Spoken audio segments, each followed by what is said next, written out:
Okay, so we will move on to the exam 4, which is the final exam of this final exam section of the AEM 341, and it will be the applied microbiology.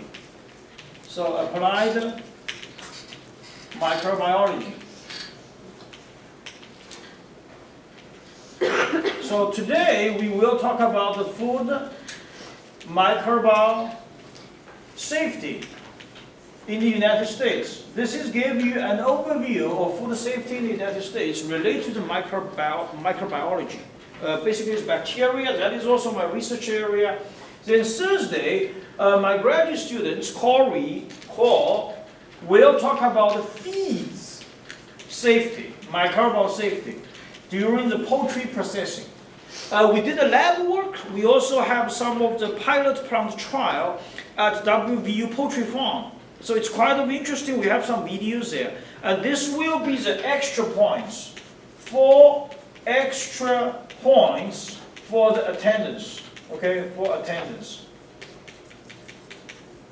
I would allow the graduate students to do. They get a practice of the teaching, and also you get the extra points for attendance. Then we will talk about, is my talk about the poultry microbial safety. And I will introduce some of our lab research results, microbial safety. And then we will talk a big chunk of vaccination with immunology. And the last section, we will talk about virus and also plus the review. Okay, now I also want to say that early final exam we will be offering you is December 6th from 12:30 to 3:30 p.m. in lab room. This will be our early final exam. Okay? Yes? Did you mean the 13th? 6. Oh, sorry. Sorry, good point. December 13th. Sorry. Yeah, this semester we had a very late holiday. Yes, December 13th. Yes, sorry. Not 6.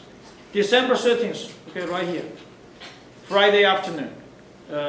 First come, first serve. Yes? So you can come at any time? Yes. Okay. First come, first serve. When you go there, if you see all the seats are filled, you just wait outside. But when somebody finished, you just come in. First come, first serve. In the lab, we have 36 seats, maybe 38. First come, first serve. Okay, now university scheduled the exam. I think it will be December 19th. Is that right? 8 o'clock in the morning. That's very late. And we will finish part of that grading, and then with the left will be graded later on. So that will be this policy. Okay. You can take it early if you want. Because we will do the last section, December 12th, we'll do the review. And if you feel comfortable, there's not many material, we will be, not many material. If you feel comfortable, you can go ahead to do that. We also have a final exam, extra credits of the essay writing regarding sexually transmitted disease. I will announce that after the holiday, okay, when you come back. So, first of all, we want to talk about the microbial food safety in the United States. This is lecture 1. So, this is a survey has been done by Centers for Disease Control and Prevention in 2010. It's been decades ago, more than decades ago, and the data honestly is before 2010, about like 2009. The survey results is in the United States. We have 48 million cases of foodborne illness every year. Results 120,000 hospitalization, which means people are going to have to go to hospital because of they eat foodborne pathogen contaminated foods. And the results 3,000 deaths, and this is huge. Which means you eat undercooked hamburger, you could be dying. And that's a huge number, 3,000 deaths every year. Okay? So I want to mention this all the time in the class. This is the first time people pay much attention to the foodborne pathogen in the United States. And E. coli, pathogenic E. coli, or E. coli 0157H7, has been there for maybe 100 years, has been related to the recalls and outbreaks even in early 1970s, 1980s. Because cattle, their fecal sample, lots of the time they carry 0157H7. But to really touch the nerve for the foodborne pathogen is this outbreak. That is 1993 in Jack in Box in Seattle. Because undercooked hamburger with ground beef or beef patties, and it is contaminated with E. coli 0157H7. This is a serological typing, O antigen and H antigen. O antigen is a side chain of polysaccharides, H is flagella. This is side chain of polysaccharides, and H is flagella. And serological typing 1577, it's like ID.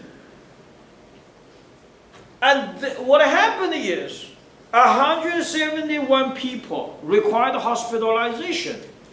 45 infected kids, because most of them are kids. 38 suffered from the serious kidney problems. The reason is E. coli 0157H7 will cause hemorrhagic uremic syndrome, HUS. And what the devastating that happens is 4 kids have died. And this is the key. That's why it touched the nerve of the White House even. By the time the United States Congress, the federal federal governments have to do something for the food safety.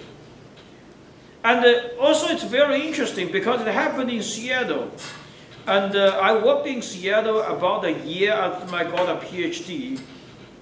When this outbreaks happened, Dr. Mansell Samantha Paul from the University of Washington have the lab established to do the rapid testing of E. coli 0157H7.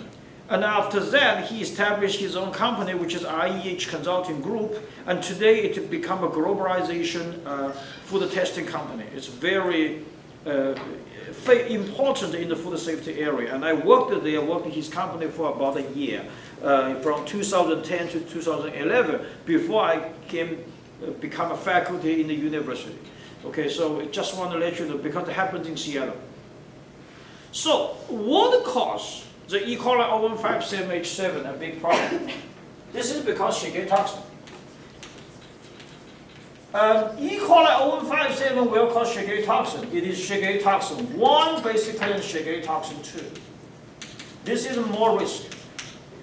The Shigella toxin will be attacking CB3 in the kidney area. Once it's attacking, will causing AB toxin. We talk about that. Toxin domain, transmembrane domain, and results HUS, hemorrhagic uremic syndrome. Hemorrhagic uremic syndrome.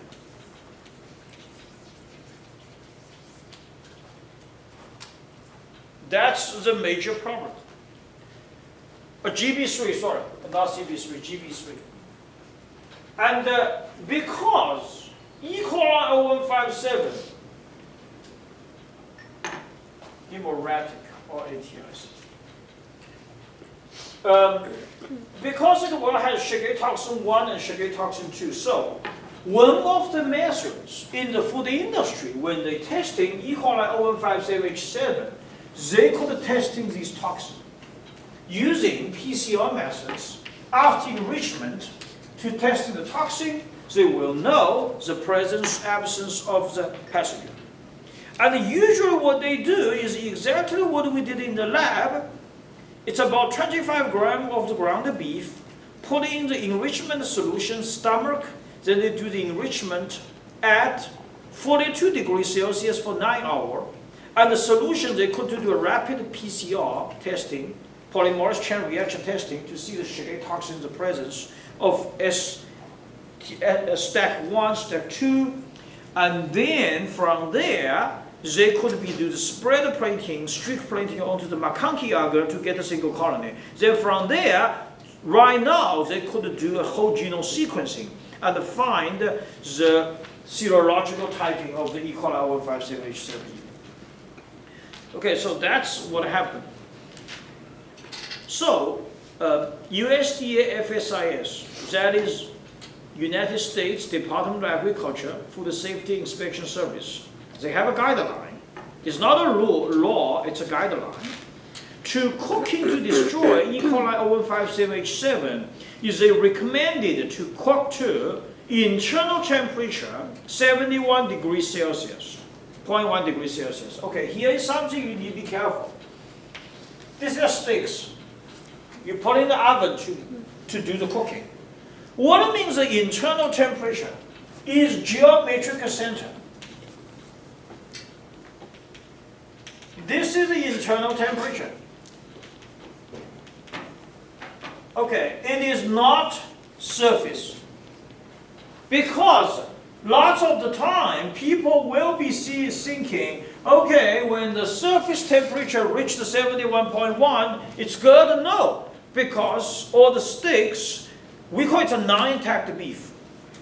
Okay, it's manufactured from the ground beef. If the surface, you see it turns brownish, does not know the internal temperature is already reached 71.1. So this means you have internal temperature 71.1, which means when you do the cooking, you need a thermometer or thermocouple. In the lab, we use a thermocouple. In the regular commercial style, we use a thermometer. It is important to measuring the internal temperature. And also the new regulation, new guidance is that after the cooking, the steaks should be rested for 3 minutes because the residual heat could continue to kill the bacteria. But what's happened for the issues of the safety? Because these non-intact beef, people are thinking about is the quality. And with the quality, there are the 3 things people care about is juiciness, tenderness, and flavor. And we call it palatability. And tenderness is usually the number 1. That's a 20 years old survey find that. Let's say you want to order a steak. You may not order well done. You order medium rare or rare because of the tenderness. People like the more tender beef compared to the tough beef. Because the tough beef, you cannot be even bite it. That makes you a food safety concern. Okay, so there is a really tricky thing here is the quality and the safety for the balance between that. And I mentioned about this. We do have a regulation which is hazard analysis critical control points, which is called HACCP.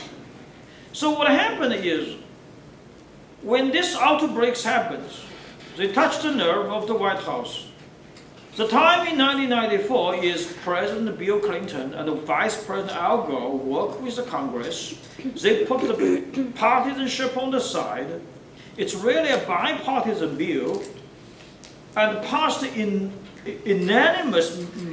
unanimously to introduce HACCP into the food protection system. And where the HACCP comes from? It comes from by Fusebero Company in 1959 for the food products go to the Air Force, go to the space. Because when you know the spaceship go to the space, you have to make sure it's for the safety. Because if it's contaminated with foodborne pathogens, there's no way you can do any of the treatments. And what is hazard analysis? It's a systematic study of the ingredients, products, from farm to the table. We talk about processing, handling, storage, packaging, distribution, and the final consumer use. This is become in 1996, the Federal Register from Department of Agriculture Food Safety Inspection Service have this rule. This is a 300 pages heavy document, and I read this rule and I was a PhD student, and the major principles, 7 principles for hazard is, number 1, conduct a hazard analysis. This hazard analysis including biological, chemical, and physical. And when we talk about O157H7, we basically talk about biological hazards. Conduct a hazard analysis. Establish a critical control points. So for example, when you are cooking a beef steaks, the cooking is critical control points. Establish a critical limits. Critical limits is a physical or chemical parameter values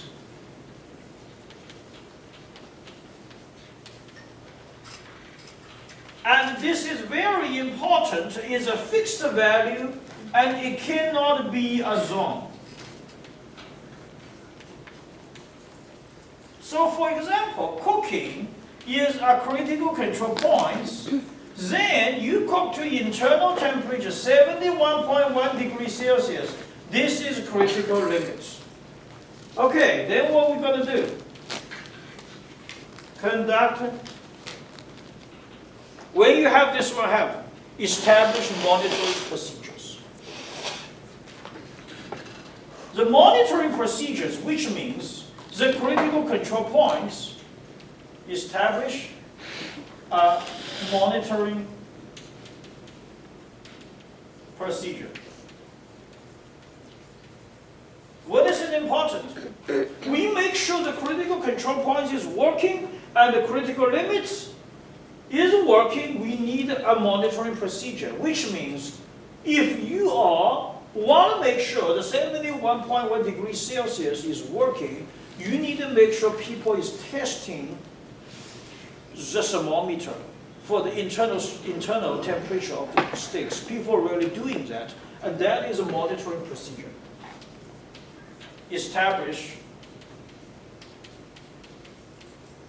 and the corrective actions. What this means? If they failed to reach the critical limits, you need to take corrective actions. So, for example, the thermometer is maybe miscalculated. They didn't read it very well. You only 60.5 degrees Celsius, they read 71.1. Then the thermometer have to recalculate it. This is the corrective actions. So the corrective actions you have to do. Okay? If the deviation happens. Number 1. Number 6. Conduct validation and verification procedure. What this means? Usually you have an in-house food microbiologist to do a validation. We need to make sure this 71.1 degrees Celsius internal temperature will successfully to curing the bacteria, which means you have to do experiments, which is a challenge experiments to make sure that it works. And we also want to have a third-party certified person to make sure the whole system is working. That's why we need to do a verification. The last one is record keeping. and documentation. Record-keeping documentation is important. This is encoding lots of the temperature data log and has to be signed by a trained person, which is usually the quality control manager, quality control person or technician, and they have a certification to do that. And Pennsylvania State University Extension Service, they have annual training or quarterly training of the HACCP. You can go ahead to online or go inside to do the training, get a certification. It is very good to let you find the job. Okay, so that's just want to let you, there's the 7 principles of the HACCP. It is very important. It is a law for meat and poultry processor in the United States, start from 1996. But based on their production, the large company need to establish in 1996, medium size in 1997, small and very small establishments allow you to postpone the establishment until like 1990, 1999 and 2000. Usually we talk about the small establishments, which means their annual production is less than 25 million. Okay, it's a very huge number. But it's very interesting is that this documentation, if you look at that, it's a pathogen reduction, if you look carefully. The HACCP becomes a law because of the E. coli 0157H7, but this pathogen reduction is talk about, ironically, talk about salmonella and E. coli bile type 1. So they didn't even mention E. coli 0157H7. I don't know the reason, but it's very interesting. Okay, the target pathogen, and I think the surrogate bacteria is actually salmonella and the E. coli bile type 1. So just want to let you know. When this HACCP established principles set up, become a law, I always say this is a proactive action, but does not necessarily mean food safety or guarantee food safety. This is what happened. In 1997, they had a big recall. The ground beef, E. coli 157H7, 12 million kilograms. Beef trimmings of the ground beef in 2002, 9 million recalled. Mechanical tenderized injected beef in 2017 is more than 100,000 kilograms is recalled. So the recall usually is a voluntary did by the commercial companies. They think they failed to do this. However, the commercial products is already in the markets. They need to recall it.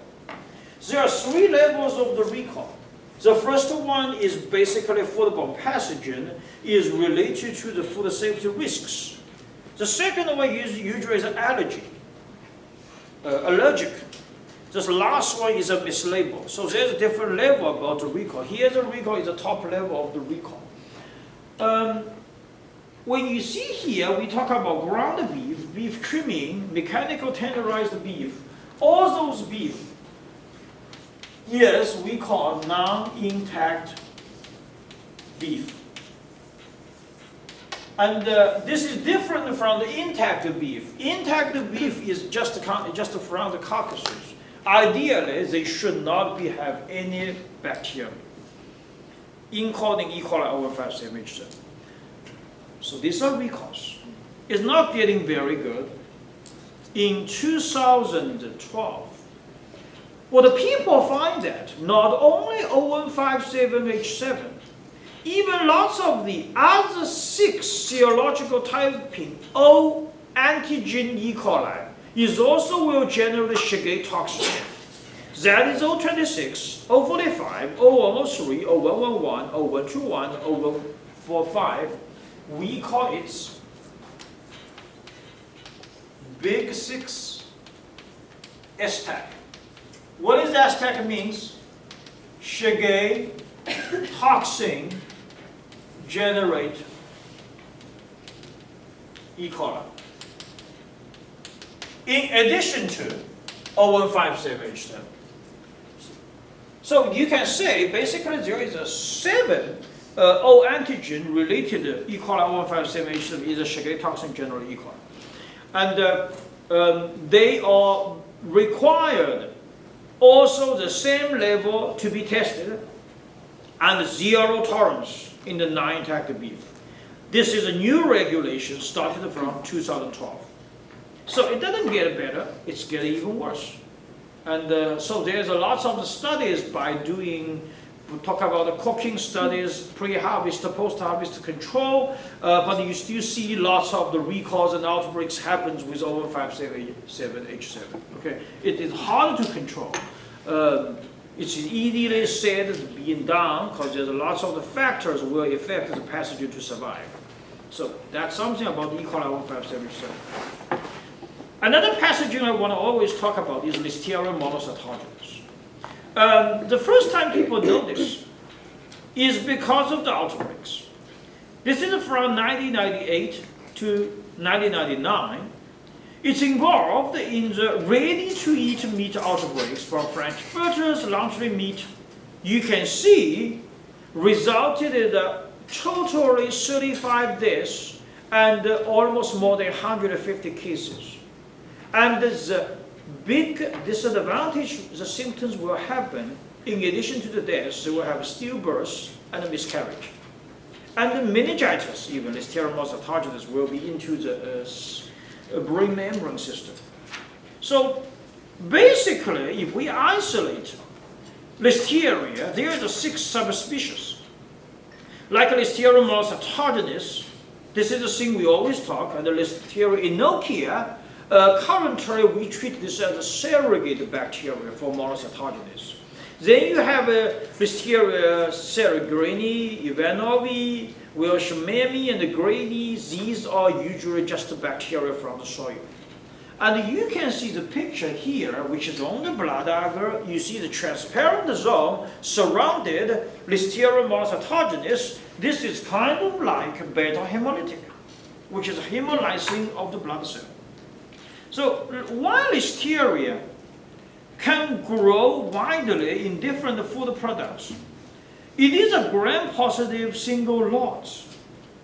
If you look at the flagella, and we learned about that before, this is a petritrichus, which means it has a very strong moving capability.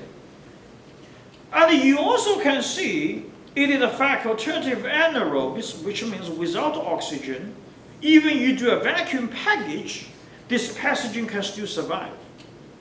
And it can grow in 10% sodium chloride. So this is a halophile basically. Remember, in the lab, I said that the frankfurters is not the healthy foods because it has a high amount of the salt, 5 to 10%. Listeria monocytogenes can still grow there. And we always think salt is a natural antimicrobial, however, it doesn't work. The reason is Listeria monocytogenes can grow even with 10% of the salt.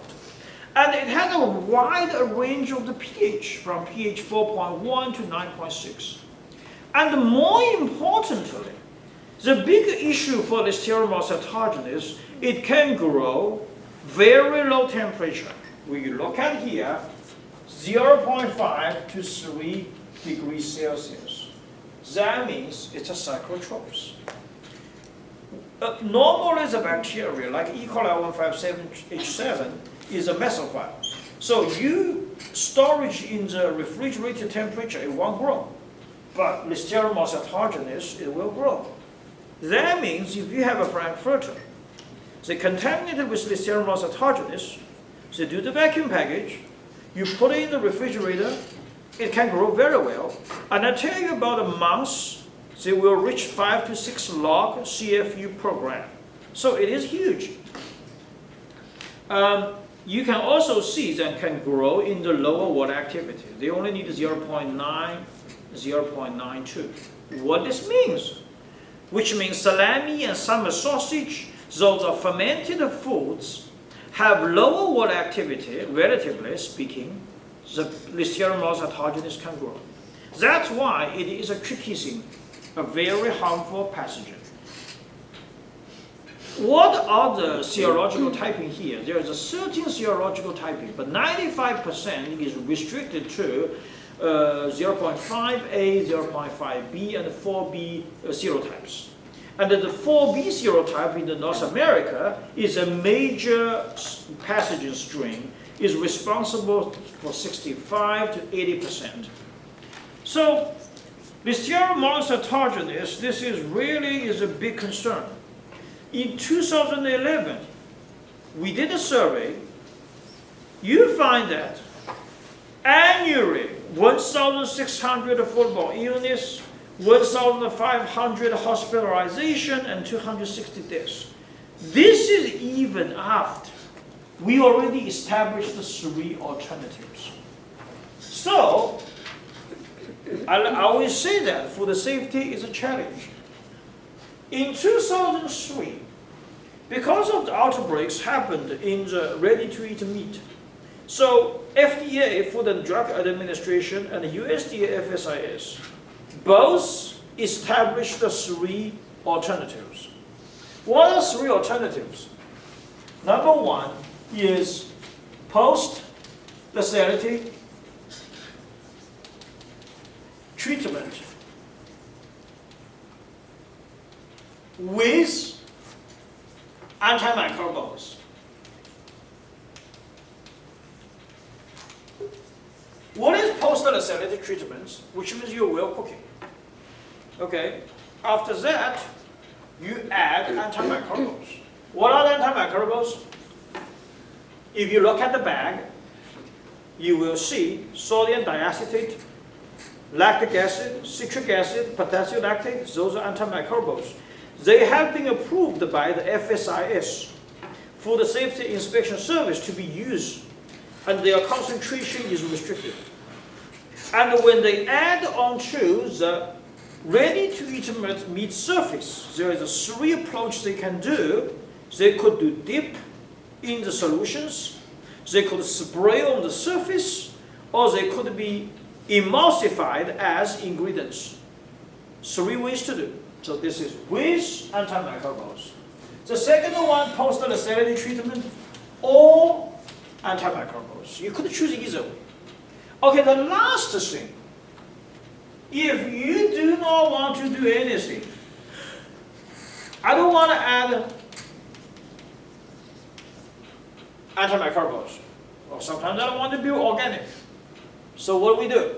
You need a standard sanitation procedure, a more restricted sanitation procedure, and you have to do a frequent of microbial testing. This is another topic we could talk the whole day, microbial testing. Microbial testing in the food products does not mean food safety, because food is a matrix. There is no way you're testing every side. You have 1,000, 10,000 hot dogs. There is no way you test each sample of that. So we had a 2-class testing methods, testing principles based on statistics analysis, could reach 95% confidence interview. Those are the things we're using. But always remember, negatively microbial testing does not mean food safety. But anyway, they require you to do either one of that. That's called 3 alternatives. But even today, you still see Listeria monocytogenes. There's outbreaks on the ready-to-eat meat everywhere. If you look at the news, all times they were coming. So this is something about the meat safety. How about fresh produce? Fresh produce, usually always we think it is safe. We eat raw fresh produce, dipping them in the dressings all the time. And recommended by registered dietetic person. However, the really let people pay much attention to the fresh produce safety is this 2006. This is in Salinas, California. I don't know whether you know about California right here. Right on the top here is San Francisco. Then you have San Diego, San Jose. Then you have Los Angeles right here, and San Diego is right here. And then right in the middle, the Central Valley, is Salinas. There is 3 major companies in the Central Valley of California, which is Dow, Express, Fresh Express, and Taylor Farms. So you can get a bag of the salads. You go to market, you can get the orange juices from Dow, it's from Fresh Express, and from Taylor Farms. They are about 95% of the Fresh Express generated in the United States, in California. So this is the first time, it's very interesting, in a baggaged spinach, they got isolation of E. coli 0157H7. And the cost, almost 200%, including 26 states. There's even in West Virginia, there's one case there. 51% hospitalization, almost more than half, 71% for female, 11% of children less than 5 years old, and 3 deaths. This is the time, it is important that people start to looking for the microbial safety in the fresh produce. And luckily, we try to help it. We have a law. This is the Food Safety Modernization Act, signed by President Barack Obama in 2011. This is right after these outbreaks. The Congress again want to work on it. So they comes out with a brand new regulation, not really new, relatively new, called the Food Safety Modernization Act, called the FSMA. Food Safety Modernization Act, it is currently all keeping all the extension specialists in the United States busy because it's a heavy, huge documents, and the small producers need to follow the guidelines. It is our job to digest it, put the scientific language into layman language to explain to them. And basically there are 7 major rules.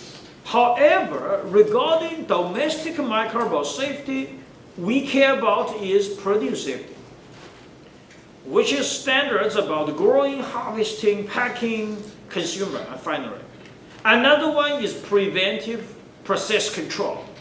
And it's a risk-based preventive process control. And I want to say this, ironically, it is very similar to HACCP.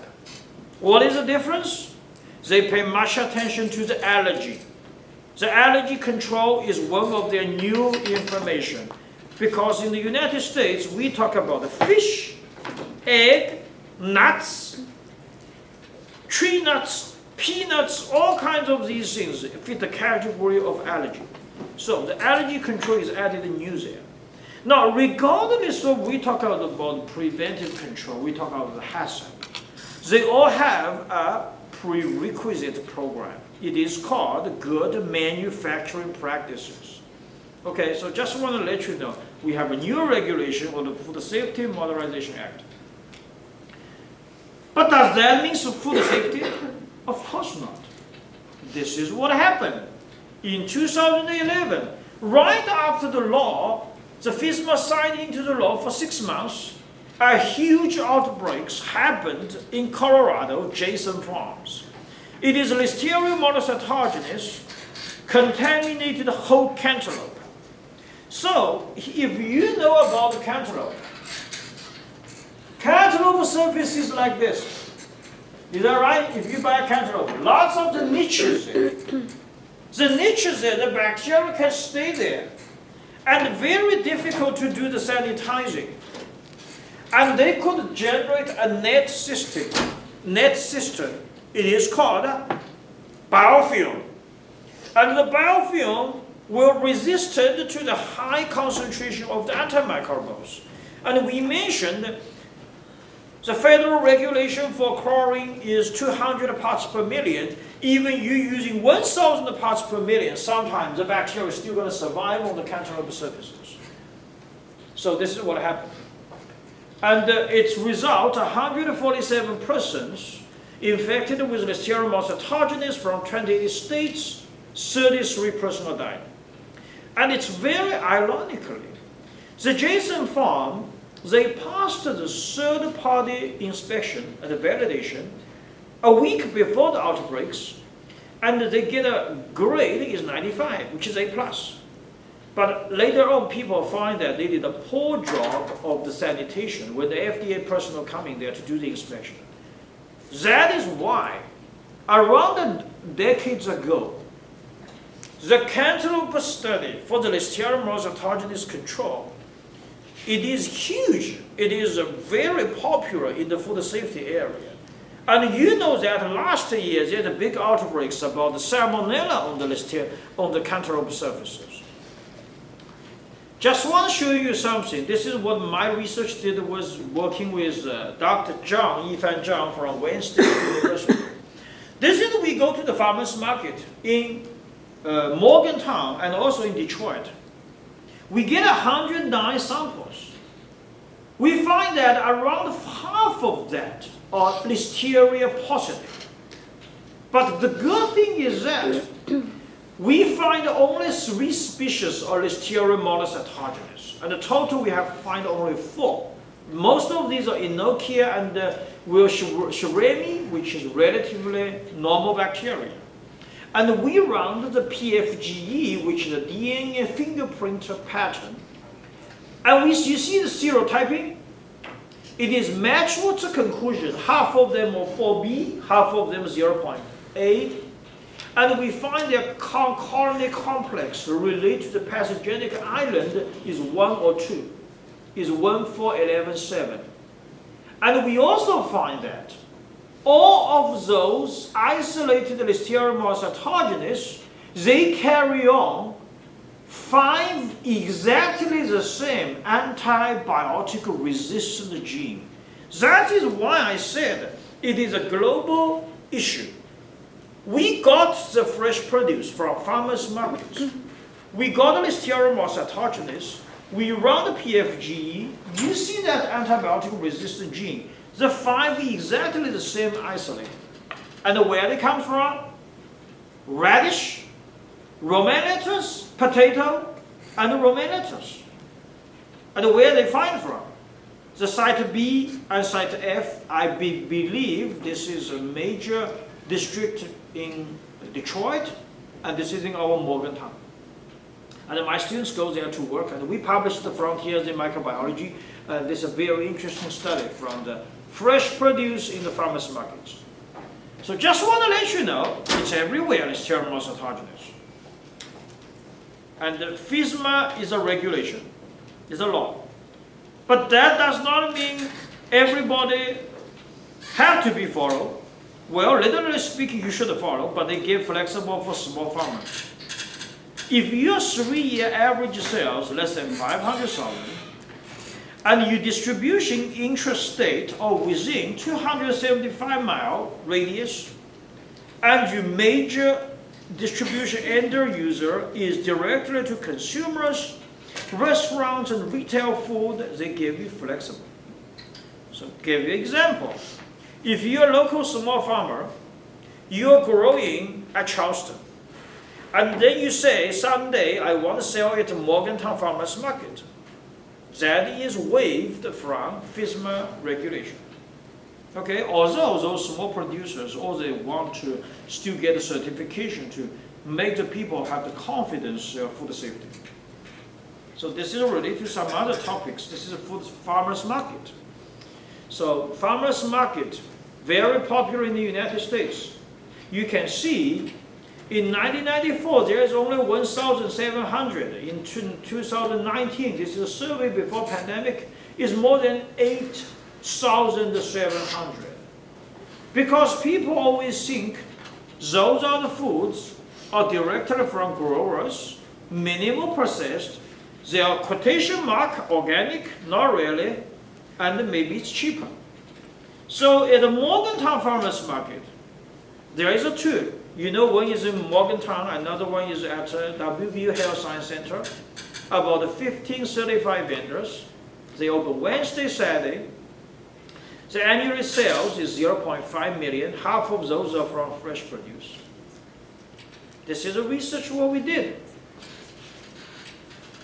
around like 7 years ago, we did the research. That's what we find, salmonella. Except for cucumber, the tomato, pepper, cantaloupe, spinach, we all find the salmonella. You look at the cantaloupe, there's only 2 vendors. What we find? 16 cantaloupes, I got 9 of them has salmonella. 6 from 12 is from Morgantown. There's only 2 vendors. So that's why when you go to the farmer's market, you didn't see much of the vendors doing the cantaloupe, because it is difficult to control. And we compare the literature review from the other states. This is did in California, in Orange County, there's less than 1% in tomatoes and herbs, but we had a huge amount of here. It's very interesting. So what we should do? For the small producers, they get a wave of FSMA, but they have to do something, so we get a gap. What is gap? That's not the commercial close. That's good agriculture practices. It is a comprehensive system for, I'm still going to say, the proactive control of food safety. But does not necessarily mean the food safety or guarantee food safety. This is all the way from farm to the table. You can see the before planting, during production, during harvesting, and post-harvest. What are the major 4 components of the gap? Number 1 is safe soil. What is talk about safe soil? Is fecal contamination. So you have a manure compost. You cannot use fresh one. So it has to be at least 24-hour old. Clean water. We mentioned in the lab. Generic E. coli, coliform, fecal coliform is 0 tolerance. Clean surfaces. What this means? No biofilms. Is that right? The biofilms is well controlled. You have to do a sanitation standard operation procedures every year, every day, not every year, every day, and routinely to keep the document of that. That is we call sanitation standard sanitation operation procedure. That is why we call it SSOP. And the last one is clean hands. During the COVID-19, we always talk about the clean hands, using antimicrobial soaps. We need to wash the hands at least 25 seconds to 30 seconds. How are we going to make sure the 25 and 30 seconds? You're not going to do the timing. So the best way to do is using a happy birthday song. And after that, we will be making sure you have 25 and 30 seconds. So that is a major component. Talk about the gaps. Surveillance and the regulation. Okay, this is something is important, and I want to make sure this camera is still good because I want to. This is some key parts is important. We want to mention. In the United States, there are 3 major agencies talk about or regulate about safety, food safety. What are they? The number 1 is USDA, FSIS. Talk about microbial safety. USDA, you know, United States Department of Agriculture, Food Safety Inspection Service. They are responsible for meat, poultry products, and a very important thing is processed egg. What means processed egg? This is a raw egg. When the egg is inside the hamburger,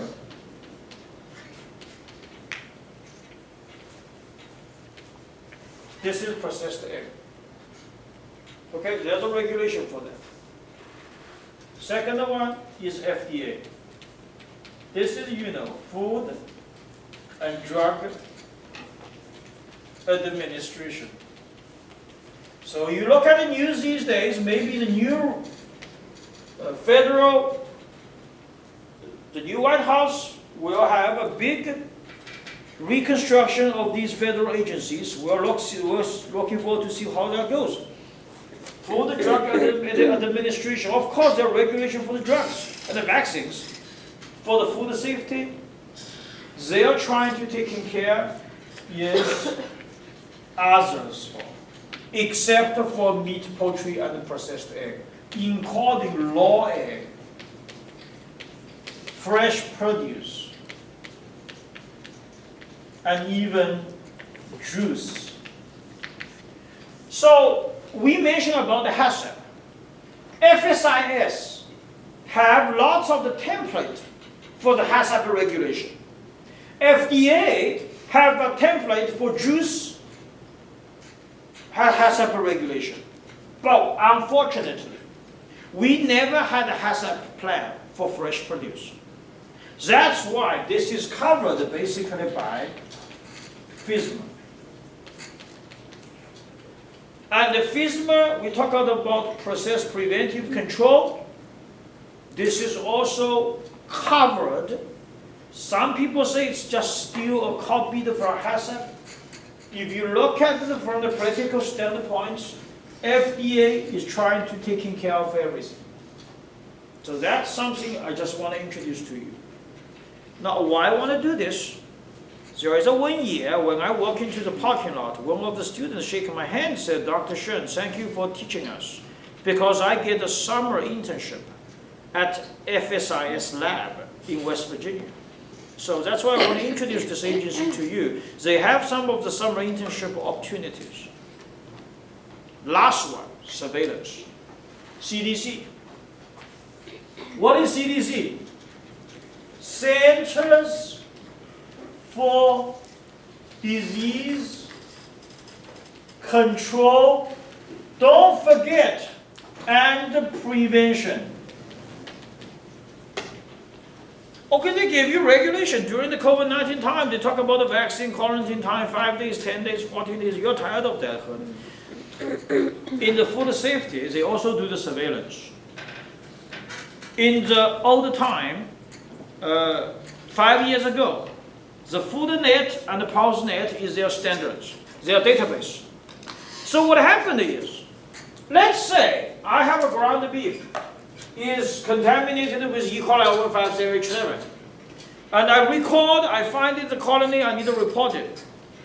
And CDC, they will do PFGE, puzzled field geoelectrophoresis, a DNA fingerprint. They have their pattern, and your sample have the pattern. They compare to the database.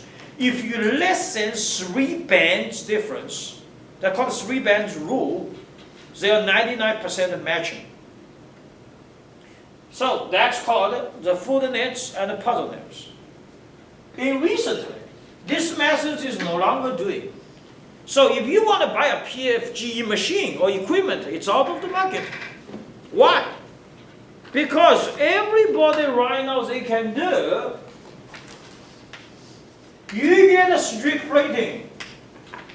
This single colony, we could get a genome information. That is called whole genome sequencing, WGS.